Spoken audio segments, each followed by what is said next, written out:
This is Bobby the Brain Heenan, and if you're smart like me, you'll be listening to Interactive Interview. I do all the time.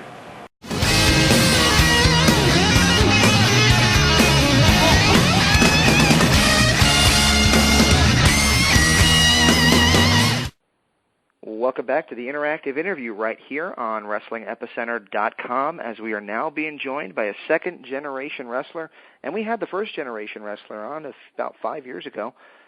His son, Dakota Darsow. Dakota, how you doing? I'm doing good, James. How are you doing tonight? It's great to have you on the air. I guess the first question I have to ask you is, after Thursday, how's the arm doing?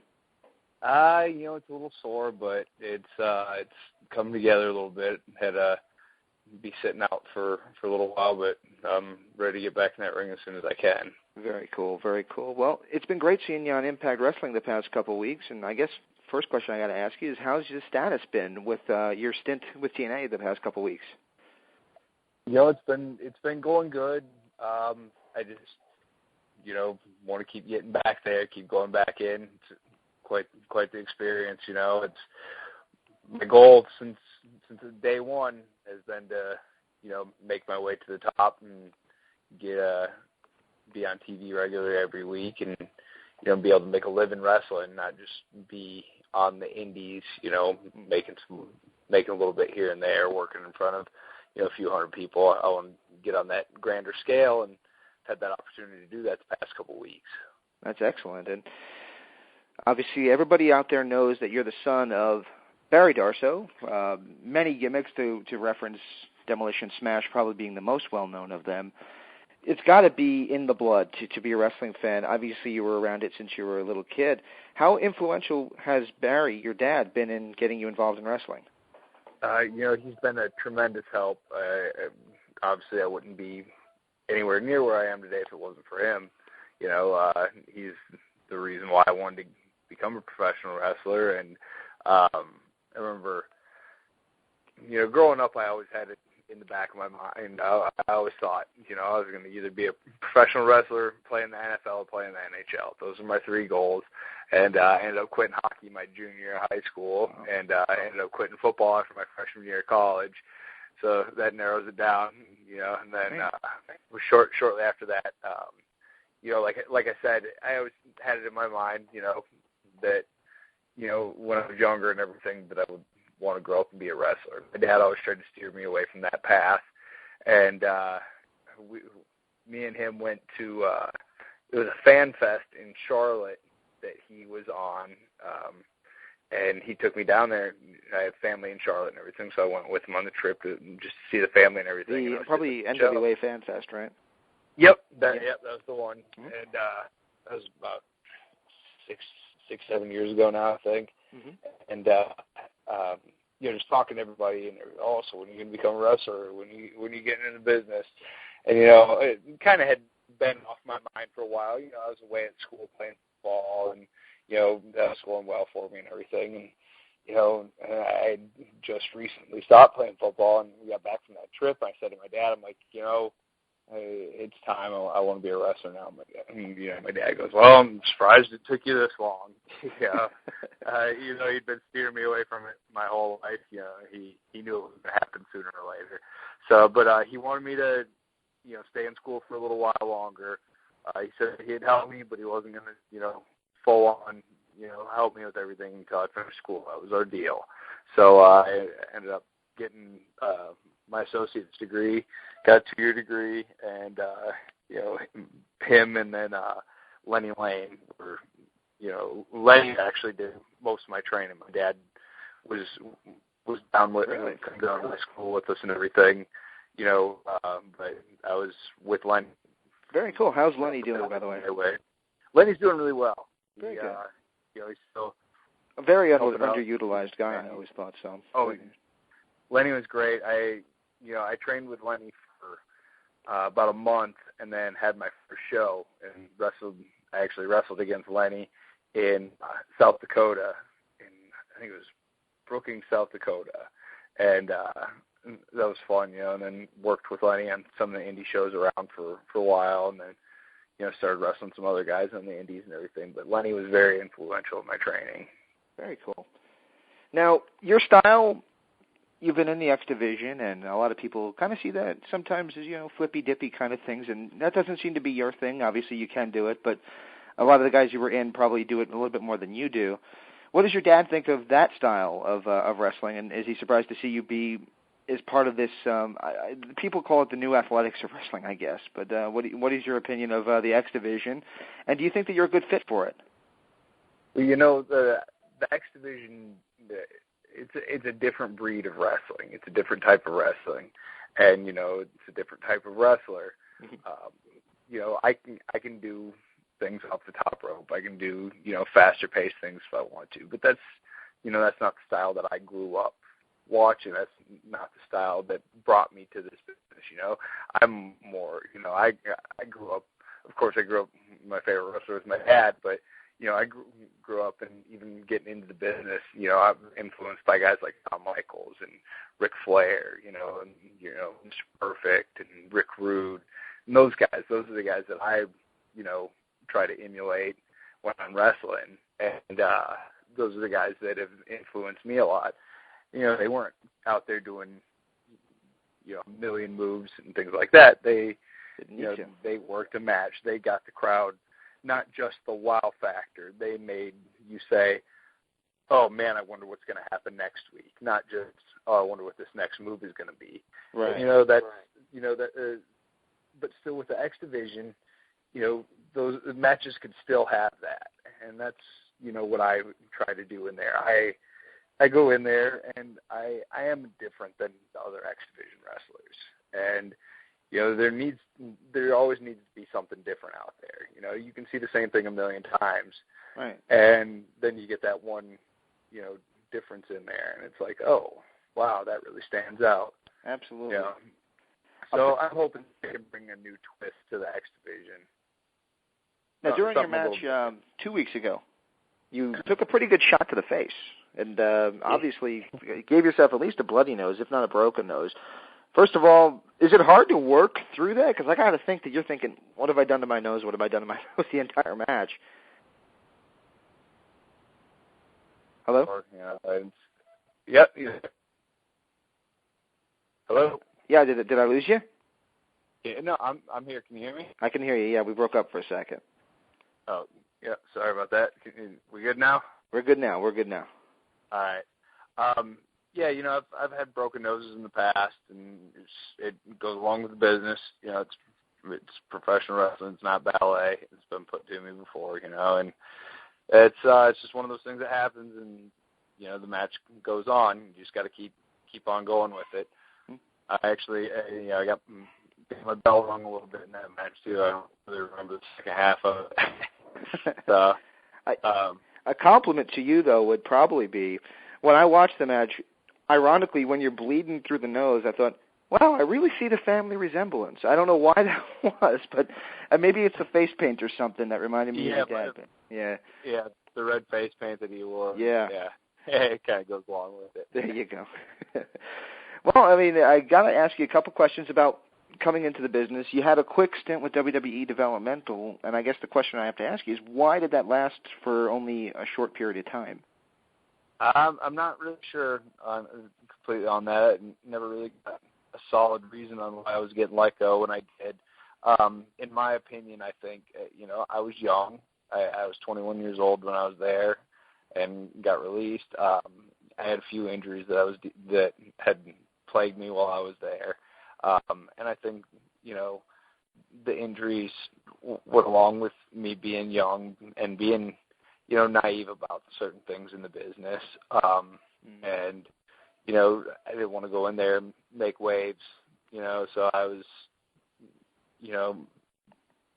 just kind of tried to get along with everybody, tried to, I don't really know how to put it, but I didn't want to make waves and, create problems or anything like that. And, so I agreed to some things that I probably shouldn't have and things like that, and resulted in me getting some injuries. And I think that had, might have had a lot to do with why my stint was so short there. But I was told, that, a couple of years down the road when I get a little bit older, get a little more experience under my belt, that, they would give me a second chance. And I believe that they probably would. You know, they are very good about giving second chances there. They're, you know, it doesn't hurt them to give you a second look, you know. And so I think, you know, future, maybe our paths will cross down the road someday. Is that the goal? Is the goal obviously to be the WWE superstar, since that's obviously the biggest game in town? Well, you know, anybody in this business, if it's not their goal to main event WrestleMania someday, then they're probably in the wrong business. You know, you know, that's the Super Bowl of professional wrestling. Absolutely. You know?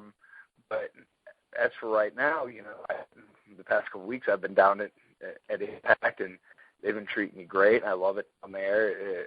It's a great atmosphere. Everybody, you know, from the boys in the back to, you know, the people in the office, the fans, everybody, you know, has a respect for each other and what everyone does. And, you know, so you know, I'm taking that one step at a time, and, you know, hopefully something's going to pan out with that, you know, and I'm going to be a regular appearance on that show in the future.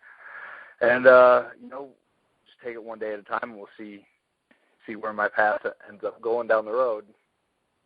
Everybody has said that about TNA since just about the beginning, that it just seems like they've got some kind of magic in a bottle there. For whatever reason, it just has yet to really capture the mainstream to the point that they are direct competition to WWE. But it's a necessary company to have out there. And I'm going to be frank, I actually enjoy it better than WWE's programming, and I watch it more religiously.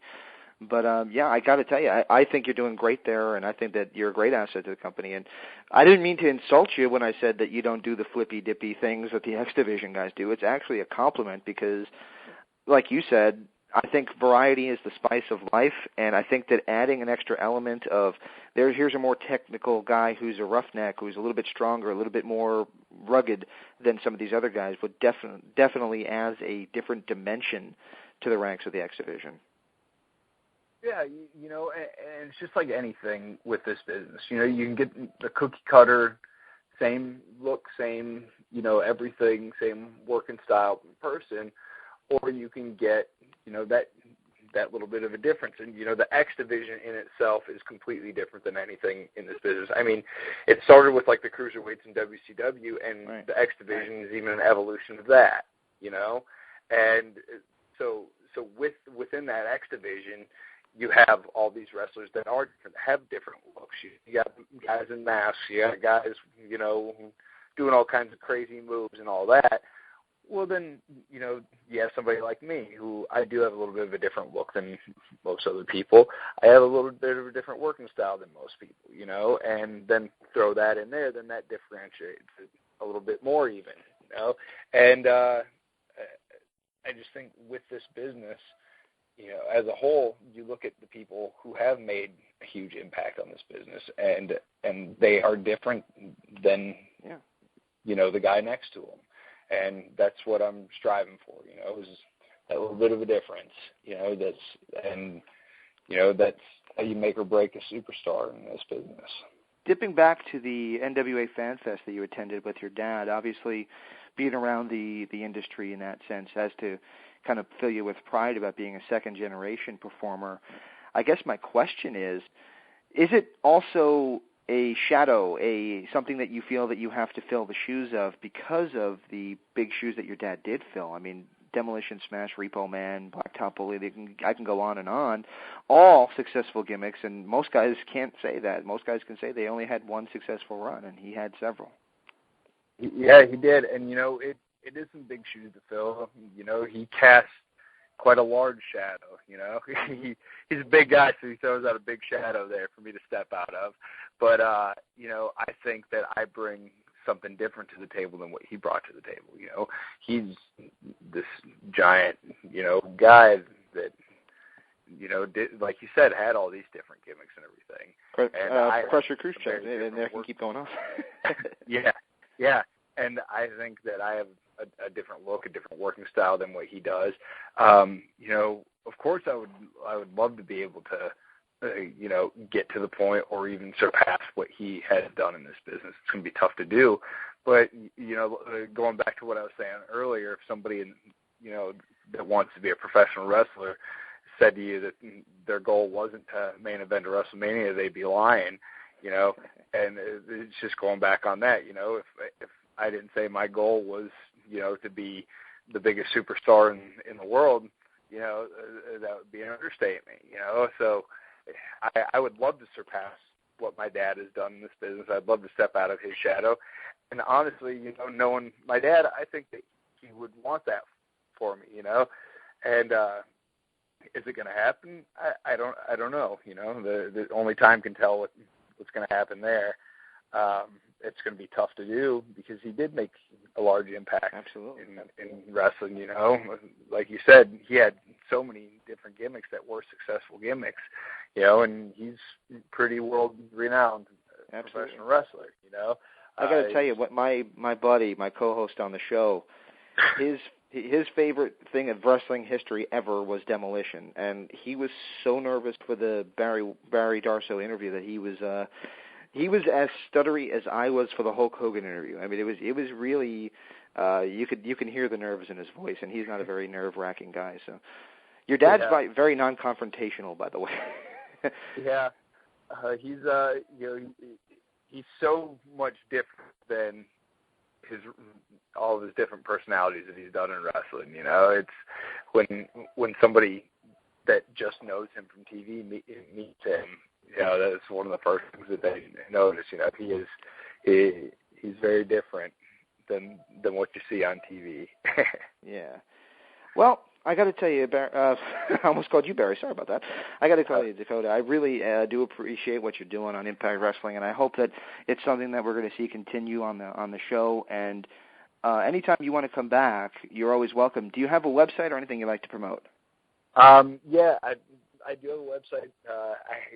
I've been real bad about updating it. I actually haven't been on and done anything to it. I don't even know if I remember the password to get onto it, so I can't update it. But it's DakotaDarsowWrestling.com. I'm also on Twitter at Dakota Darsow. Facebook, I don't really get on my Facebook too often, but Dakota Darsow on Facebook. But I'm on Twitter quite a bit, actually. On their tweet and everything. So that's probably the best way to follow me is through there. I had to get that website rolling again. That's been out of so many other things going on in my life right now that I haven't really had the chance to get onto the website and stuff. But yeah, it's DakotaDarsowWrestling.com, Twitter at Dakota Darsow, or Dakota Darsow on Facebook. Very good. Well, I'll tell you what, if there's ever anything else you want to promote, or if you ever have anything you want me to post up on the website or talk about on the show, you're always welcome. And truthfully, it was a great treat to talk to you, Dakota, and if there's ever anything else we could do for you, you just give us a call, okay? All right, well, I appreciate it, and thank you for the show. Hi, this is Mike Tenay of NWA TNA, and you are listening to the Interactive Interview. Hey, this is the Queen of Extreme, Francine, and you are listening to the Interactive Interview.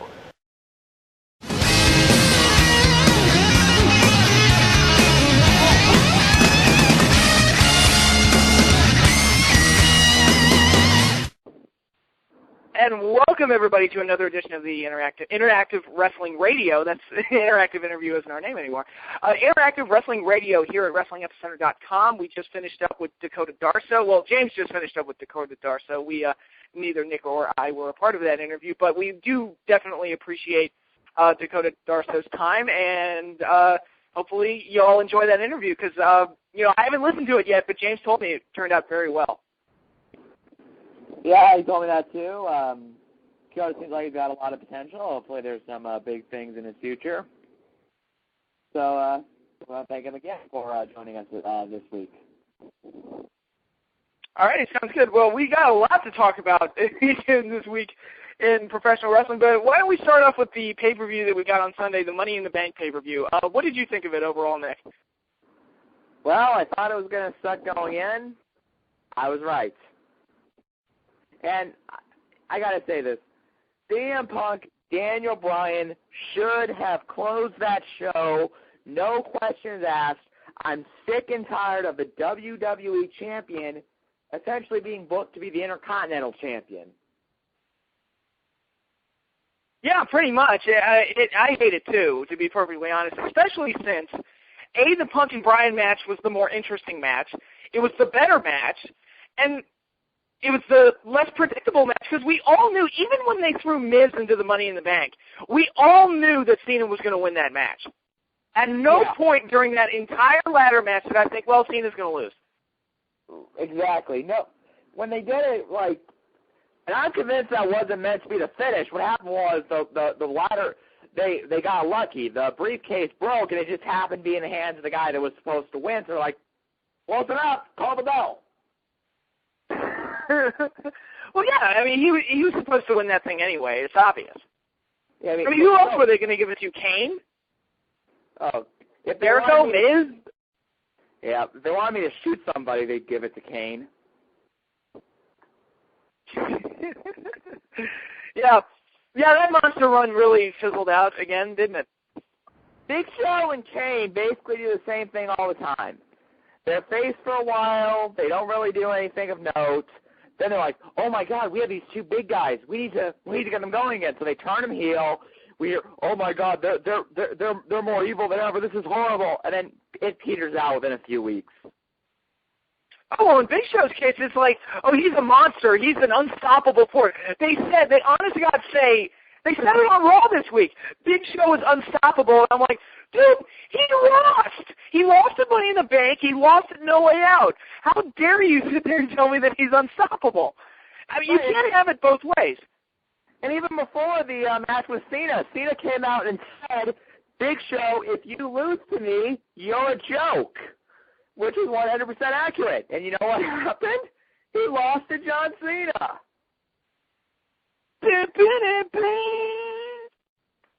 They're really getting sick of it. And do you think Cena's going to win the title on next week's episode of Raw? What I think is going to happen is Big Show's going to interfere, and that's going to lead to a three-way at SummerSlam. Oh, goody. Oh, goody.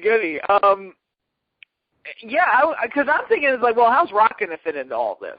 Because that's the most interesting part for me. I want to see Rock interact with Punk, because quite honestly, I'm like, well, the Cena stuff's done. He already beat Cena, so, I don't really care. Would I like to see Rock interact with CM Punk, though? I think that would be interesting and fresh. Right, and, if they want that 50-50 split that they were hoping for at WrestleMania with Rock and Cena, I think not Cena, but Punk versus Rock could get you that, because you're going to have the Attitude Era fans that will come back and love, Rock, but you're also going to have, modern-day fans that will cheer for Punk, and Punk has a valid point when he says things like, "Hey, look, I'm here 300-plus days a year. I'm on the road all the time. I should be the one main eventing major shows, not this guy that ran away and went to Hollywood." There's an actual point there, and it's much more believable coming out of the mouth of CM Punk than it is John Cena. And, but I have a bad feeling that Cena will win the WWE Championship, and they'll go for the rematch at WrestleMania next year with him and Rock. Which is what we thought they were going to do this year.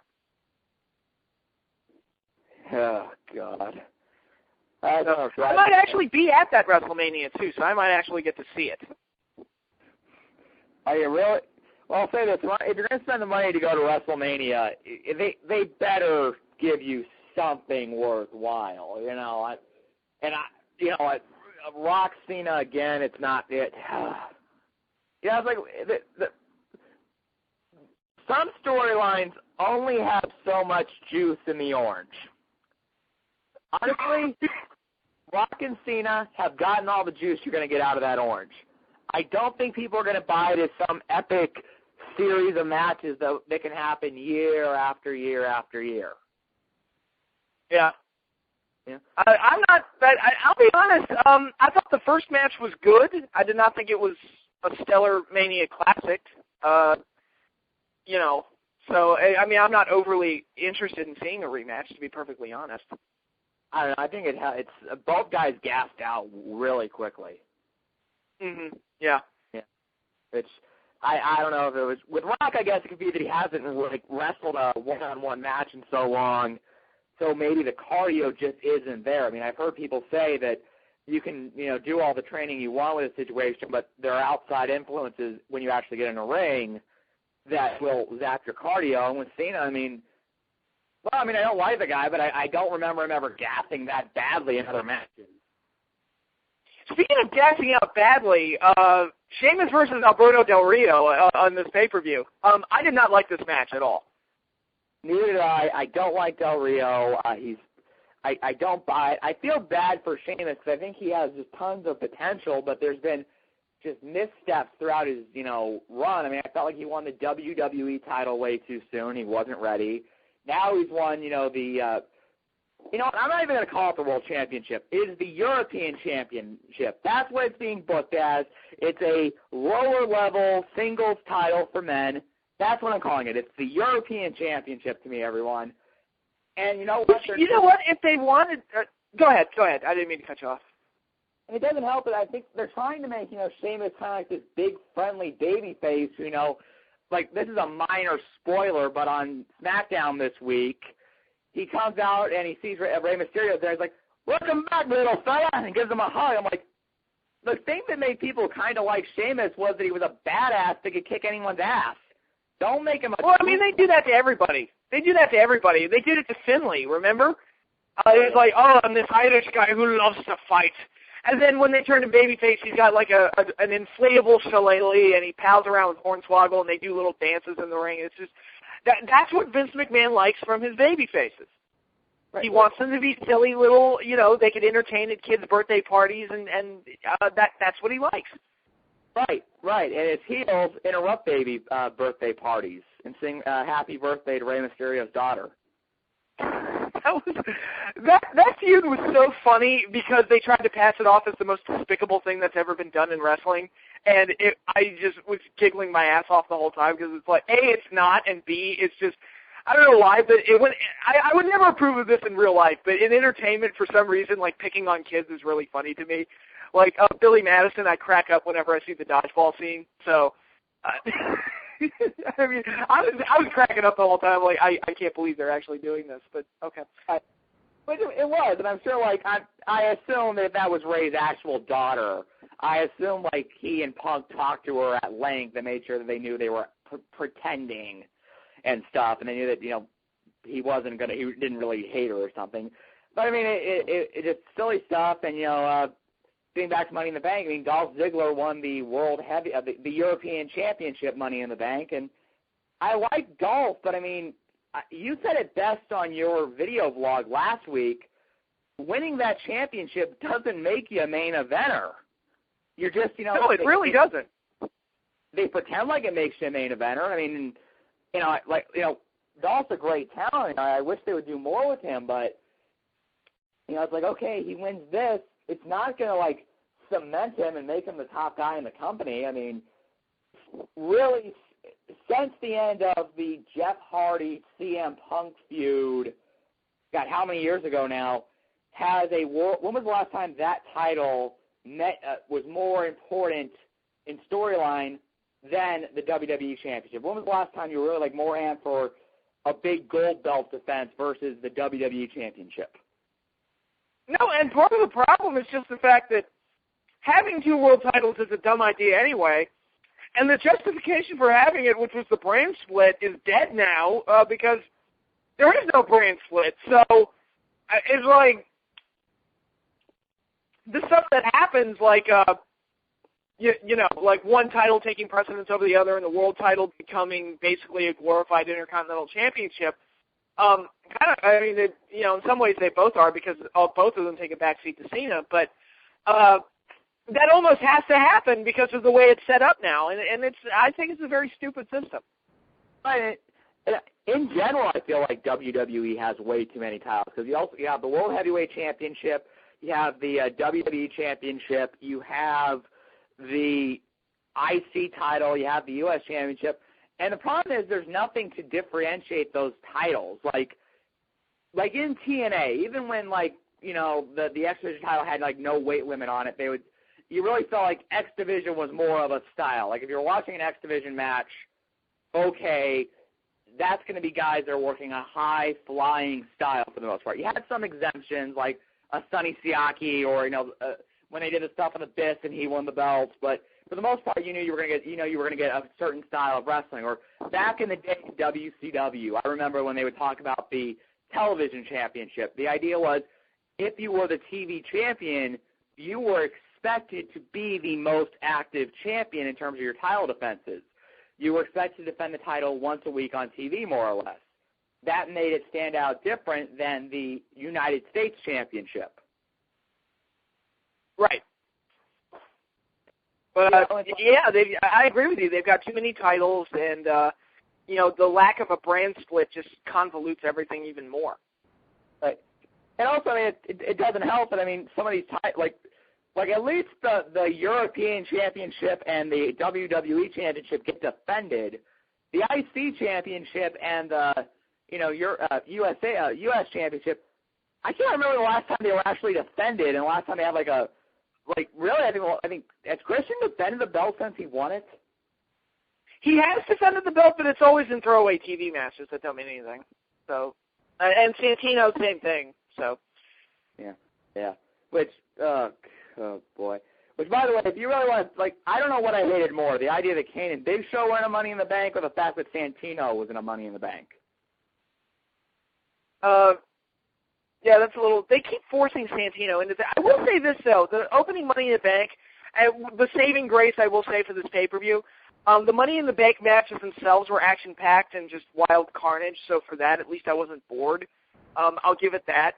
And for Santino, most of the time is presented as very annoying, but I think a lot of that has to do with the writing. And sometimes you see glimmers of talent in him of being a good comedian. In this ladder match, I actually kind of chuckled a bit when he acted like he was scared and couldn't climb the ladder, because at the very least that differentiated him from everybody else in the match. Right. Well, I mean, I loved the early Santino comedy character when the humor was very self-deprecating. Now it's just now he's like Fozzie Bear, only annoying. Oh yeah. I think a lot of that has to do with the writing, because one of the funniest matches I've ever seen. Now I'll say this, to this day, the match where he faced Mickie James and had to wrestle her with one arm tied behind his back. Go back and watch that. It's one of the funniest goddamn things WWE's ever done. Yeah, I agree. And speaking, I'm going to try to use the transition. Getting back to the Daniel Bryan CM Punk feud, is the girl that is kind of the new psycho around the WWE, AJ. I like AJ. I don't think she should be. I didn't like the idea of having her in the main event as the referee, but she actually did roll really well, and it actually didn't hurt that match. She definitely added to it, so I will give the WWE credit in that. Right, and that was a great match, and you're right, it should have closed the show, absolutely. It was the best part of the show, without question. And, major credit to AJ for being the only diva in the entire company that has a likable character. Like, she's the only one out of all the girls, and it's not the girls' fault, it's just, again, the way they're presented. They don't even bother, building up their title matches anymore. They just got, again, and this is a major problem with WWE pay-per-views. They just throw quote-unquote bonus matches out there now, and it feels like half the card is nothing but bonus matches. Yeah, but I mean, yeah, they don't give the divas anything to do except for AJ, and she's good. So, yeah. Honestly, my issue with AJ is I'm like, well, God, she's the most interesting woman on the whole damn show. I want to see her win the Divas Championship. They should build her up to that. Just good material out of her just being completely psychotic, and the girls being like, oh my God, what the hell do we do with this? For example, like with Beth Phoenix. Beth is almost always this, dominant, strong character, but have to be a little afraid because AJ's fucking nuts. Right. And they can do things like that with her, especially, I would have liked to have seen AJ interact with Karma. Unfortunately, it looks like Karma's gone, but, which, I mean, I understand it was mostly a lot of personal things in going on in Kong's life that kind of caused that, but it's like, wow, that was a very uneventful run, unfortunately. I'm not going to say this. I know, for those that don't know, Kia Stevens, Karma, Awesome Kong, Amazing Kong, whatever you want to call her, She miscarried a child, apparently, and God bless her, and we hope that she's doing well with that or being able to, mourn that loss. That said, from what I've heard, she was ready to go back in January, and they couldn't figure anything out to do with her. And I'm thinking, okay, you have a woman that big, that strong, that big, that kind of monster. How about she goes? And you don't know what to do with her. Yeah. How about she goes back to what she was doing before she got pregnant? She starts attacking the girls and living hell out of them because, again, it'd be something different from what we've seen in the WWE for so long with that women's division. There really hasn't been like a monster character since Bertha Faye. Pretty much, yeah. I mean, they've had their, they're kind of big bully girls like Victoria, but they haven't really had like a big monster type of woman, and I think that would add a different dimension to the WWE. And I know that the WWE, they're all about like, the model look and the divas and that type of thing, but, if you want to have your pretty faces there, fine, that's fine, I understand that for cosmetic reasons and everything like that. But when it comes to the actual wrestling, you can do things like Awesome Kong, and it would be great. Exactly, and I'll even say this, and something we talked about again, where if you look at TNA, you know what? They have some very beautiful women. They have had women that are very stunning and beautiful under contract and not use them correctly. I mean, I think Beth Phoenix and Natalya are drop-dead gorgeous. They're stunning. If you look at some of their more glamorous-looking photo shoots, oh, my God, Yet they don't. Well, they gave Natalya a farting gimmick, which thankfully they realized that was stupid and they dropped it pretty quick. It was one of the few times they actually, they only did it like 4 or 5 times and realized, oh, wow, we got to drop this. Well, it was getting over like a fart in church. Yeah. Yeah. But exactly. Look at like Gail Kim. Are you really going to tell me Gail Kim isn't sexually attractive? And yeah, she was a freaking jobber when she was with the WWE. But she was never on TV. Yeah, when she was. Oh, you say she was a jobber? She was never on TV. So it's like she wasn't even that. They didn't use her. So I mean, it's like, if you're gonna have the aesthetic looking, you want the hot women, that's fine. But you know what? The ones that can't wrestle shouldn't be wrestling. The ones that can wrestle, let them wrestle. And because this is a story based in sports, you can have the monstrous-looking woman like an Awesome Kong. Well, you know what? To go into the world of real sports, who's one of the most talked about stars in Strikeforce right now? But the only talked about star in Strikeforce, Ronda Rousey. Exactly. It's like they put the girls in a main event. I actually saw this show, and they were able to market the holy hell out of this chick, and she's not exactly a supermodel.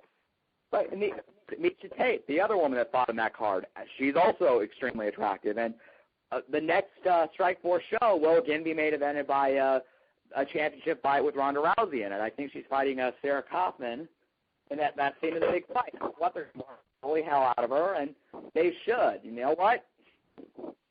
Good for them. But it's like with the WWE, it's the same old thing. It's like, yeah, they're just here to get make guys want to look at the Diva photo galleries. And if they have matches, fine. I mean, on Sunday they had like a 6-woman tag match out of nowhere, and I actually couldn't remember the last time any of them were on Raw. I mean, any of them. Even the champion, Layla. And Layla is basically, I'm not a huge fan of her. She's basically just another Kelly, where she's like, yeah, she's the hot chick that got the belt, but she's never on TV. She really isn't. And it's like you always used to get that one Diva match every week. Now you don't even get that. So, yeah. Yeah, well, anyway, trying to get back to AJ. That said, I really wish they would have stopped with her kind of involvement with the world title match now that, with Daniel Bryan even, now that his feud with Punk's over. I'm not looking forward to the wedding. No, I'm not a fan of wedding angles either. I just kind of picture that as an opportunity for WWE to be bad comedy again. But, it looks like with Raw 1000, they've really, they're throwing a lot of shit out there. Most of it nostalgia stuff, but, we'll see. I don't know. I'm wondering, my problem is, even if they do something with it, like, where does I just don't see the storyline going anywhere positive for Daniel Bryan or AJ, really, because it's like, well, okay, if they get married,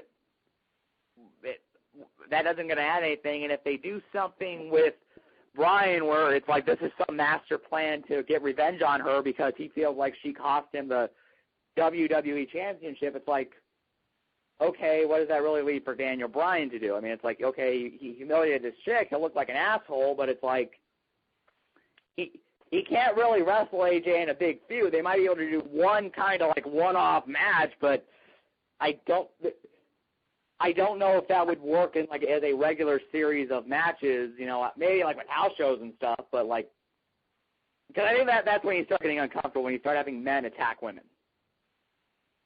Well, what they probably should have done was probably have Bryan win the WWE title and then let AJ win the Divas title and then let them be like a power couple. That might have worked.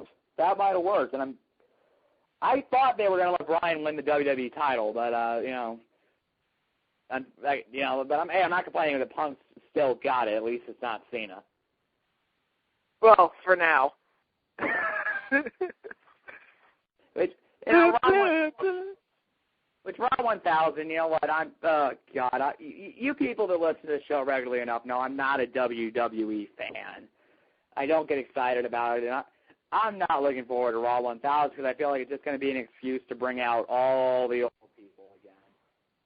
Like, it was weird. Well, Ric Flair's probably going to be there. Austin's probably going to be there. Undertaker, Roddy Piper, the DX guys. I expect the Outlaws and X-Pac to be there.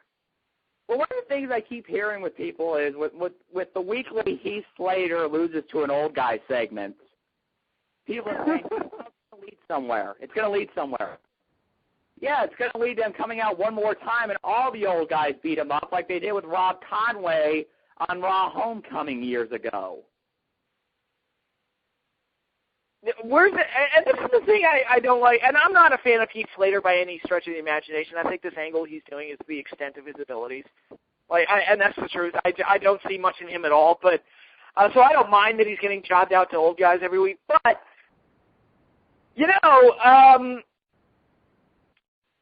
it's just really bizarre. When I was a kid, I don't remember watching the old guys. I don't remember watching even the lower level guys getting beat up by like Pedro Morales or Chief Jay Strongbow or anything like that.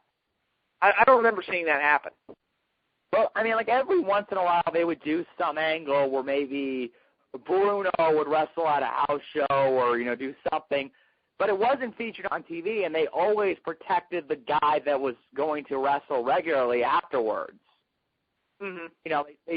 They do something like it'd be a tag team match. It'd be Hogan and Bruno versus like Bobby Heenan and some member of the Heenan family. Right, exactly. But in the '90s, especially, and this is why this thing is like, oh, the young guy's getting a rub from doing this. I'm like, really? Okay, but I don't see what you're talking about there. But all right. But I don't remember watching guys like when Bret Hart beat The Miz for the U.S. title, which was such horse shit. Because Bret, you complain all the time about how old guys hung on when you were around and how you were screwed over at WrestleMania 9. It's really hard to feel sorry for you now when something like that happens. But, I don't remember watching Bret Hart when he was IC champion losing the belt to guys like Pat Patterson. Right. Just for a quote-unquote feel-good moment. I don't remember ever seeing stuff like that happen. Right. And when they would do stuff, like I remember like in the Attitude Era, they brought out, Briscoe and Patterson as the Stooges. I think the only match they won was Crash Holly, and that was under the 24/7 rules where Crash was sleeping. Right. And they beat up the Mean Street Posse, but everybody beat up the Mean Street Posse. Right. Like I think even the secretaries got to beat up the Mean Street Posse. Which, by the way, that was one of my favorite gimmicks back in the day, the Mean Street Posse. I love that. I love that gimmick. You know what? I don't think I have ever heard anyone say they didn't enjoy that gimmick. How could you not? It was perfect. Right. I mean, I don't even hear like boys like their books bitch about it, like saying stuff like, yeah, Shane Douglas, had his, or Shane Douglas, I'm sorry, Shane McMahon, saying, yeah, Shane McMahon brought a bunch of his friends in, because from what I understand, the guys were actually pretty humble and like were understanding of like, oh, we understand, like we'll do, we want to do this for real. We're not just here, because of Shane's friends. They were humble. They were willing to take their, comeuppance, and like I've never heard anyone say that they didn't like, Rodney and Pete Gas. And Joey Abs? Yeah, Joey. I mean, the vignettes they did leading into Mania 15 were just amazing. They were like, there's a lot of tough guys in Greenwich. It's just that Shane's the toughest. I mean, come on, it was hilarious. They used to talk about like bar fights that they used to get into. It was great. I remember even like I love the stuff they did with representing again Crash Holly under the 24/7 rule, because that was the perfect opportunity to kind of use them and have them win a championship where it's like, okay, this guy can this guy said he's going to defend the title anytime, any place, anywhere. It led to some hilarious stuff like Crash is doing his laundry and he gets jumped. Crash is at Fun Time USA, one of my all-time favorite segments. You have Crash, I think it was Jerry the King Lawler saying, hey, this is like Pat-Man. No. I mean, just all this hilarious stuff. Crash is in his hotel room and he's, wearing his pajamas. He has to defend his title. That was some great stuff. I did like that stuff. I did. That early 24/7 stuff. Unfortunately, it was probably the first example of the WWE not knowing when to drop a joke, because they did it they continued it for like 2.5 years, and that's just way too much. But, I mean, the stuff going into WrestleMania 2000 I thought was really, really funny. Right, I love like even like I remember there was one time like where Crash is just being beat up by everyone. And like the thing that set up the match at WrestleMania 2000 was him saying something like, look, please, I just need a goddamn break. Please, I'll put it on the line at WrestleMania. Just give me a break, people. Yeah, and that should have been the end of it, quite honestly. Yeah. That should have been the end of the 24/7 rule. But, go ahead. It worked with Crash. It didn't work so well with the other guys, because, and, he was a great talent, and God rest his soul, but Crash was perfect as a comedy character. You can have comedy characters in wrestling, but you got to know their spots. Look, I love Crash, but no one was going to see Crash as a WWE champion someday. Right. But that's the thing that people kind of, they always judge talent like the Shawn Michaels scale. It's like whether or not you can be world champion, and if you can be world champion, you have to have like great mic skills, great work, great everything. And that's not always the case, and they kind of like, they look down on you. Well, you're not good enough to be world champion. It's like, well, why is that a bad thing? Why can't he be like a great intercontinental champion and really contribute in that area? Kurt Hennig, greatest IC champion of all time. Could he have been a main eventer? Probably, but I don't look back on his career thinking like, oh man, he should have been the WWF champion, because he was pretty damn good as IC champion. I'll say this right now, a Momon example, Christopher Daniels. He could have been world champion if the timing was right, but you know what? I'm not going to say, wow, that guy never did anything worthwhile. He's had some great matches in his wrestling career. So, I'm going to tell him, when I'm an old man and I'm telling my grandkids about wrestling, I'll tell them about how much I enjoy Christopher Daniels. So, you can be a mid-card guy. Like, for example, everyone remembers, Tito Santana and Greg Valentine. Right. I think they both challenged for world championships, but their most memorable feud was against each other for the Intercontinental Championship. Exactly. Yeah. But, you got anything else on Money in the Bank? Let's see. We talked about, Well, do you want to talk about the all-important, it was hyped up for weeks on end, tag title match, or the match where the number one contenders lost? Oh, the tag match that got thrown in there with no build? Yeah, I mean, really, would it have killed them to announce that match? I mean, seriously, would it have really been like a stretch to just announce that match beforehand? But whatever. I mean, nobody cared. I didn't care. I mean, I didn't know the WWE had 4 tag teams. I was like, what the fuck? When did this happen? Yeah. And what was weird was this like the primetime players are the number one contenders, yet Hunico and Camacho get a title shot. I'm like, what? I'm pretty sure don't they get it. did announce it, but I thought they said it was going to be on the free-for-all, or whatever they call the free-for-all nowadays. Hello, Jan. Hello, just checking in for a second here, guys, and I'll be back in a few more minutes. My son just got into the gifted program at school, and I was actually... What's that again? By the way, R-Truth should never be allowed on commentary again. You don't enjoy him? Especially with the damn little Jimmy jokes. I don't understand that. I really, can somebody please explain to me what the hell little Jimmy is supposed to be? An imaginary friend, I think, but I get the... I thought it was like him... Wasn't it like what he said to make fun of Cena fans last year? I mean... Well, I think originally it was supposed to be just him talking about, like, the little boys and girls, and he was just picking, like, a really generic, name. It very easily could have been Little Billy or Little Stevie or Little Johnny, But they just said Little Jimmy, and for whatever reason that stuck, and now he's evolved into a character. I mean, they even say stuff like, wow, you have Booker T and King saying, Little Jimmy even looking good in that suit. Are you kidding me? It reminds me of Planet Stasiak, because I still to this day have no idea what Sean Stasiak was talking about. Well, that's not fair. I kind of enjoyed Planet Stasiak. But I didn't get it. It was like they took an Ultimate Warrior promo and made it into a character. Yeah, apparently the Ultimate Warrior could go to jail. For what? Apparently he's been accused of fraud. Uh-oh. You know what? I am praying that the lawsuits or whatever transactions get published online, because I just want to see. I just would kill to see defendant's name, Warrior. Oh my God! Oh, he's legitimately insane. Ted DiBiase had the greatest line ever. So what does that make your wife? Mrs. Warrior? Are your kids little John Warrior, David Warrior? Probably. In the Wrestle Crap book, they published like a fake, telemarketing call. Hello, Mr. Warrior. Can I call you Ultimate?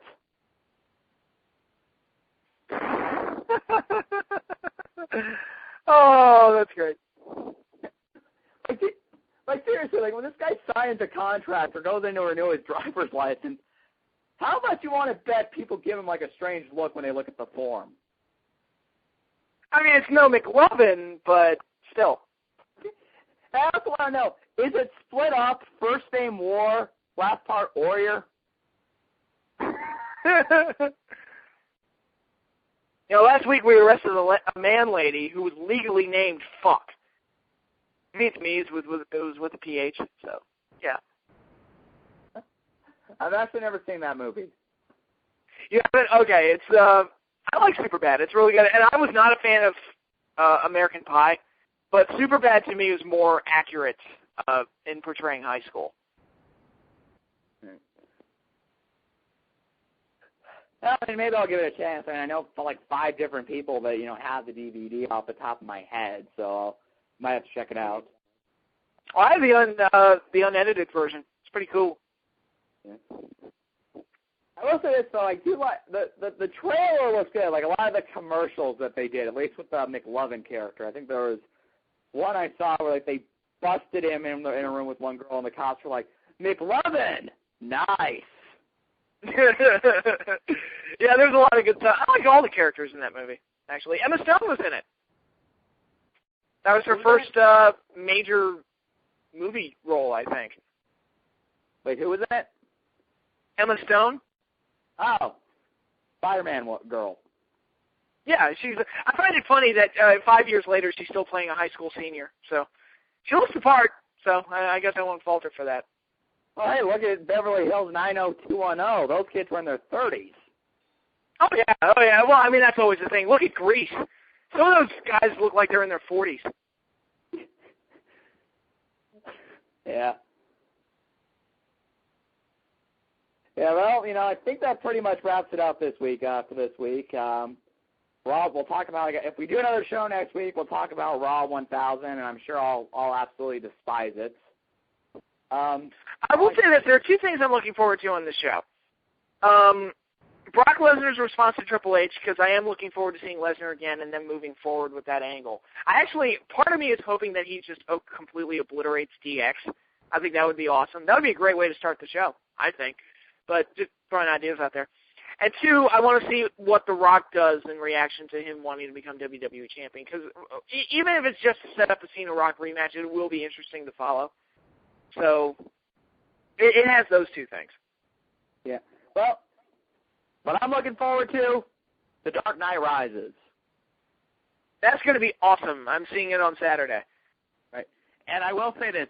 Anyone spoils anything from that movie, I will kill you. I posted that picture on Facebook today. Like, I'm serious. Don't be an asshole. Don't tell me something like, oh my God, Batman defeats Bane this way, or you know what? If somebody's in it that I wasn't expecting, like a big twist is the Riddler's in it. Don't blow that for me. All right? I think Batman's going to die, personally. Yeah. It just seems like that's what they're setting up for, the whole Jesus thing. I think since the story is supposed to be Nightfall, which is a great comic, a great story in the early 90s, I think what's going to happen is he's going to be badly injured and possibly, break his back or something, and then, have to fight back. My problem is I don't know how Nightfall's arc will work in a 3-hour film. Because that arc was told over the course of essentially a year. The escape, the wearing Batman down, the injury, him handing over the Batsuit to John Paul Valley, Batman regaining his ability to walk, and then returning to reclaim the Batsuit.